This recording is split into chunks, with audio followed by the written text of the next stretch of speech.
fucked up. I'm black and blue. I'm built for all the abuse. I got secrets that nobody knows.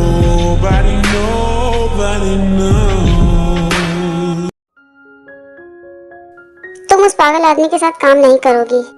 लेकिन ओप्पा, बहुत रात हो गई है, तुम जाकर सो जाओ, मैं बहुत जल्दी वापस आऊंगा। आयु सोचती है ये सब कुछ क्या हो गया। मैं तो ओप्पा की हेल्प करना चाहती थी और मेरी वजह से ओप्पा को क्या कुछ करना पड़ रहा है। सॉरी ओप्पा। दूसरी तरफ तियांग बहुत खुश होते हैं और हंसते हैं। सोचते हैं कि ऐसा लगता है कि वो लड़की डर गई। मेरा नाम किम तियांग है और मेरी मर्जी के बिना कोई कुछ नहीं कर सकता। सॉरी सर, मुझे आने में थोड़ी देर हो गई। इतनी रात को आना मेरे लिए थोड़ा मुश्किल है। ये मेरी प्रॉब्लम नहीं है। मैं तुम्हें जब भी फोन करूंगा तुम्हें तैयार रहना होगा मेरे घर आने के लिए। जेके सोचते हैं सच में ये बहुत ही बदतमीज आदमी है। अब जाओ और जाके मेरे लिए एक कप कॉफी बना के लाओ। थोड़ी देर में जेके कॉफी बना के लाते हैं और पूछते हैं, सर अगर अब कोई और काम नहीं है तो क्या मैं घर जा सकती हूँ? क्योंकि हॉस्पिटल में मेरी बहन अकेली है। क्यों, हॉस्पिटल में नर्स नहीं है क्या? तुम ज्यादा फिक्र मत करो और बाकी का जो काम है जाकर उसे करो। सुनाई दिया तुम्हें मैंने क्या कहा? Okay sir. जेके जाकर अपना काम करने लगते हैं और सोचते हैं सच में ये बहुत ही घटिया इंसान है, इसके पास तो दिल ही नहीं है, तभी तो दूसरों की तकलीफ ही समझ नहीं सकता। मुझे माफ कर देना आयुन, तुम हॉस्पिटल में अकेली हो। काम करते समय जेके के हाथों में एक फोटो लगती है जो तियांग के बचपन की फोटो होती है, जिसे देखकर जेके बहुत हैरान होते हैं और सोचते हैं ये तो वही बच्चा है जिसे मैंने अपने डैड की शादी में मारा था। तभी वहाँ तियांग आते हैं चिल्लाते हुए, कुकी कुकी तुम क्या कर रही हो, सुनती क्यों नहीं हो? यहाँ पर तुम क्या कर रही हो? और ये मेरी फोटो देखकर तुम इतनी हैरान क्यों हो रही हो? सर क्या ये आपकी फोटो है? हाँ ये मेरी फोटो है। जेके सोचते हैं ये लड़का आज भी नहीं बदला। क्या इसको उस दिन की कोई भी बात याद नहीं है? ये तब भी घमंडी था और आज भी घमंडी है। क्या हुआ, तुम्हें मेरी फोटो पसंद आ गई है क्या? मैं जानता हूँ कि तुम मुझे पसंद करती हो। तियांग अपनी ही बातें करते हैं और जेके सोचते हैं मुझे आज भी याद है कि इसी की वजह से मेरे डैड ने मुझे कितना डांटा था। क्या हुआ, कल के बारे में सोचकर तुम पछता रही हो क्या? क्योंकि कल तुमने मुझे ठुकरा जो दिया था। तुम्हें अपने आप पर कुछ ज्यादा ही घमंड है। मैं नहीं चाहती कि तुम्हारे जैसा इंसान मुझे टच करे। तुम इतना दिखावा क्यों कर रही हो? अगर तुम्हें किसी चीज की जरूरत है तो मुझे बता दो, मेरे पास बहुत पैसा है। शायद तुम नहीं जानती कि तुम्हारी जैसी न जाने कितनी लड़कियां मरती हैं कि मैं उन्हें टच करूं। मैं तो फिर भी तुम पर दया दिखा रहा हूँ और फ्री में तुम्हें हर चीज करने को दे रहा हूँ। मैं जानता हूँ कि तुम यही चाहती हो, तो फिर चलो मेरे कमरे में। बकवास बंद कीजिए सर, मैं नहीं चाहती कि आपके जैसा इंसान मुझे छुए। और वैसे भी क्या आपने अपनी शक्ल देखी है कभी? आपने अपना स्टाइल देखा है? ना तो आपको कपड़े पहनने की तमीज है। आप अपनी उम्र से कई साल बड़े दिखते हैं और मुझे यकीन है कि शायद इसी वजह से कोई भी लड़की आप में दिलचस्पी नहीं दिखाती है। मैं जा रही हूँ अपना काम करने के लिए। जेके के मुंह से ये सारी बातें सुन के तियांग तो जैसे सदमे में चले जाते हैं और सीधे जाके अपने बेड पे लेट जाते हैं और सोचते हैं क्या वो लड़की सच कह रही थी? क्या मैं सच में इतना बुढ़ा लगता हूँ? पता नहीं क्यों मैं इस लड़की के बारे में बार बार सोचता रहता हूँ। और ये पहली लड़की है जिसे मैं पसंद ही नहीं आया, जो मुझे कहती है कि मैं पुराने जमाने का लगता हूँ। सच बात है, जेके ने कुछ ज्यादा ही बोल दिया तियांग को। इतने हैंडसम मैन को उन्होंने बुढ़ा कह दिया।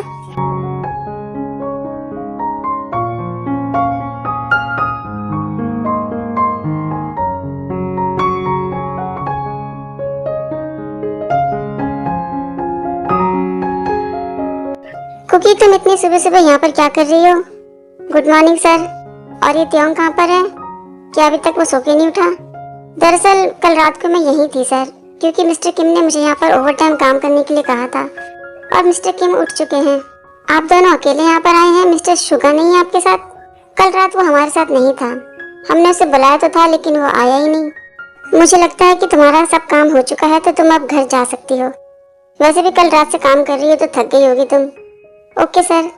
हे नौकरानी, थैंक यू कल रात के लिए। अरे नहीं सर, आप लोग कुछ भी गलत मत सोचिए। मिस्टर किम झूठ बोल रहे हैं, हमने ऐसा कुछ भी नहीं किया है। अब तुम घर जा सकती हो नौकरानी जी, क्योंकि तुम्हें दोबारा यहाँ पर आना पड़ेगा। ओके सर, मैं जा रही हूँ। जेके जाते जाते तियांग को देखते हैं। तियांगी पूछते हैं क्या बात है, तुम्हें पसंद आने लगा हूँ क्या मैं? ऐसा कभी नहीं होगा सर। थोड़ी देर के बाद तियांगी जेके को मैसेज करते हैं और कहते हैं नौकरानी जी आज आपकी छुट्टी है, आज आपको घर आने की जरूरत नहीं है। जेकी कहते हैं देखो कब ये बात मुझे बता रहा है, जब मैं घर का पूरा काम करके आ गया। वैसे जिन कल की पार्टी बहुत ही अच्छी थी। अगली बार हम शुगा को भी अपने साथ लेके चलेंगे। अब मैं अपने घर जा रहा हूँ क्योंकि मुझे बहुत नींद आ रही है। हॉबी थोड़ी देर रुक जाओ, मुझे तुम्हारी हेल्प की जरूरत है। नहीं ताई, मुझे अभी बहुत नींद आ रही है क्योंकि कल रात भर मैं सोया नहीं हूँ। तुम्हें अगर किसी भी तरीके की हेल्प चाहिए तो अपने भाई से ले लो। मैं किसी की हेल्प नहीं करूंगा, मैं जा रहा हूँ सोने के लिए। देखा तुमने, हियांग तो मेरी तरफ देखना भी नहीं चाहते। सॉरी ताई, लेकिन मैं भी तुम्हारी हेल्प नहीं कर सकता। प्लीज हॉबी थोड़ी देर रुक जाओ ना, बस थोड़ी देर की बात है, लेकिन मुझे बहुत नींद आ रही है। प्लीज हॉबी, मैं तुमसे रिक्वेस्ट करता हूँ। देखो तुम मेरे बड़े भाई जैसे हो और मैं जानता हूँ कि तुम बहुत ही अच्छे हो। प्लीज मेरी बात मान जाओ। अच्छा ठीक है, बताओ मुझे क्या करना है। ज्यादा कुछ नहीं, बस मैं ये चाहता हूँ कि आप मेरा लुक और स्टाइल चेंज कर दें। लेकिन क्यों? क्योंकि मैं जानता हूँ कि आपका स्टाइल बहुत ही अच्छा है और इसलिए मैं चाहता हूँ कि आप मेरी हेल्प करें, मुझे स्टाइल करें और मेरे लुक को चेंज करें। तुम्हारे लुक में क्या खराबी है? तुम इसे अचानक से बदलना क्यों चाहते हो? क्योंकि किसी ने मुझे मेरे स्टाइल के लिए मुझे बहुत सुनाया है और मुझसे कहा है कि मैं अपनी उम्र से कहीं ज्यादा बड़ा दिखता हूँ। अब तुम ही बताओ हॉबी, कोई मेरे बारे में ऐसा कैसे कह सकता है? चलो ठीक है, तुम्हारा स्टाइल चेंज करते हैं। रात में जंकुक जहाँ पर काम करते हैं वो पेट्रोल पंप है। तभी वहाँ अचानक से जिन अपनी कार लेके आ जाते हैं। जेके देख के बड़े हैरान होते हैं और जल्दी से आरम के पास जाते हैं और कहते हैं, आरम जल्दी से मेरे साथ अपनी जगह चेंज कर लो क्योंकि मेरे बॉस का भाई बाहर आया हुआ है। अगर उसने मुझे यहाँ देख लिया तो कहीं वो मुझे पहचान न ले। अच्छा ठीक है जंकुक, तुम यहाँ रुको, मैं देखता हूँ।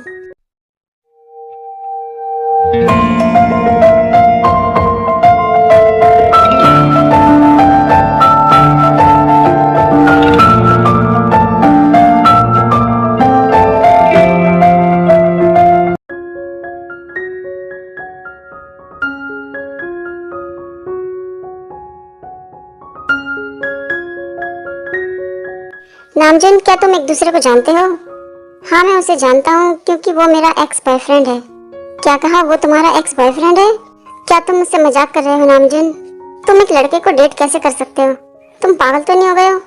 सच तो यही है जंकुक, क्योंकि हम दोनों ही एक दूसरे से बहुत प्यार करते थे। हम दोनों की शुरुआत भी यहाँ से हुई थी और खत्म भी यही हुआ है। सच तो यह है कि मैं आज भी उससे बहुत प्यार करता हूँ, लेकिन हम दोनों को एक साथ रहने की परमिशन नहीं मिली। इसी वजह से मैंने उसको अपनी जिंदगी से जाने दिया। वो दरअसल बात ऐसी है जंकुक, जिनके डैड कभी भी नहीं चाहते थे कि हम दोनों एक हो जाएं। जब उन्हें ये बात पता चली तो उन्होंने जिन के ऊपर बहुत प्रेशर बनाया और कहा कि तुम्हारे ऊपर पूरी कंपनी की जिम्मेदारी है, तुम्हारा एक छोटा भाई भी है जिसका तुम्हें ध्यान रखना है। जिन तो कभी नहीं चाहता था कि हमारा रिश्ता खत्म हो, लेकिन मैंने ही जिन को मना किया क्योंकि मैं नहीं चाहता कि मेरी वजह से उन दोनों के बीच के रिश्ते खराब हों। आज भी हम दोनों एक दूसरे से बहुत प्यार करते हैं। दूसरी तरफ जिन सोचते हैं, मुझे आज भी तुम्हारी बहुत याद आती है। तुम्हारी जगह मेरी जिंदगी में कोई नहीं ले सकता। शायद तुम्हें नहीं पता, लेकिन कंपनी में मैंने अपनी जगह तियोंग को दे दी है और आज हम दोनों को एक साथ रहने से मेरे डैड भी हमें रोक नहीं सकते। मुझे उम्मीद है कि तुम हमेशा मेरे प्रति वफादार रहोगे जब तक कि हम दोनों एक ना हो जाएं।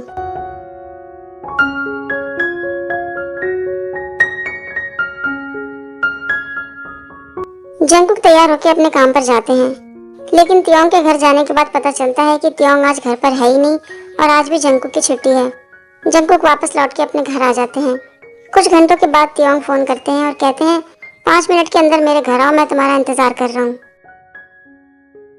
थोड़ी देर के बाद जेके जैसे ही घर पहुँचते हैं तो तियोंग को देखकर हैरान हो जाते हैं।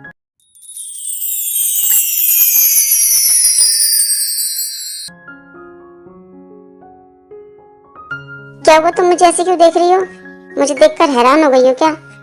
नहीं सर, ऐसी तो कोई बात नहीं है। मैंने तुम्हारी वजह से अपने आप को पूरी तरीके से बदल लिया और तुम्हें कोई हैरानी नहीं हो रही? तुम ऐसा कैसे कह सकती हो? मेरी वजह से अपने आप को बदल लिया?